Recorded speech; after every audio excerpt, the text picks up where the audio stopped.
responsibility doesn't mean you're at fault. What it means is no matter what happens, I'm going to take an action.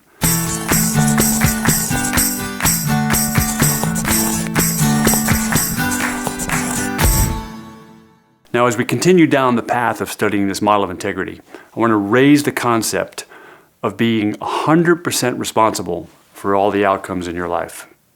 That's right. No matter what happens, what I'm encouraging you to look at is how you take 100% responsibility for the results or the outcomes in your life. Now, this has been one of the more powerful life lessons for me.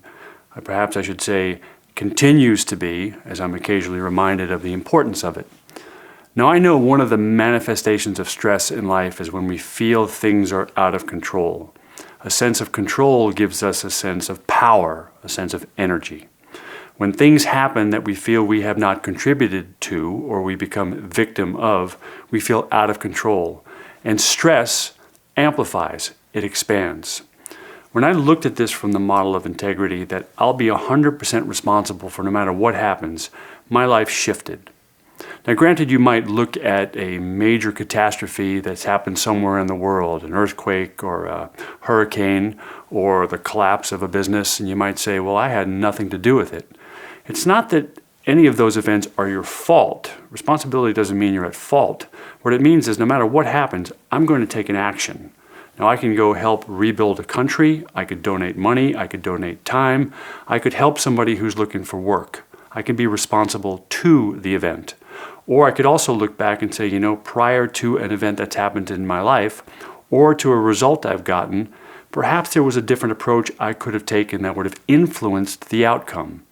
It's much more powerful to seize control, to take my power back or to take your power back when life's and we have to play under unique conditions of the game, than to feel at the cause of or at the effect of somebody else's behavior or somebody else's choices. When something happens, perhaps it rubs us the wrong way or makes us uncomfortable or makes us feel tempted to blame somebody else. The difficult thing, but a powerful thing, is to pause and ask, okay, what am I supposed to learn from this, right? What's good about this? How can I use this as a force for good, as a guiding light going into the future? Or what else could it mean? If I look at it that way and I take responsibility for the outcome and I want to act in a way that's going to be meaningful and take a fresh approach and put my word to that and let people know that's the path I'm going down, people hear what they see. Taking responsibility is a powerful behavior and driver of conditioning an entire team and an organization to look at it the same way. Now think about it.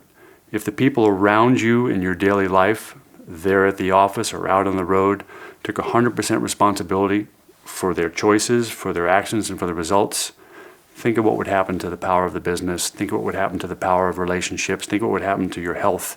Think of how that would strengthen your model of personal integrity and the word you give to yourself. Consider taking 100% responsibility. At least practice it.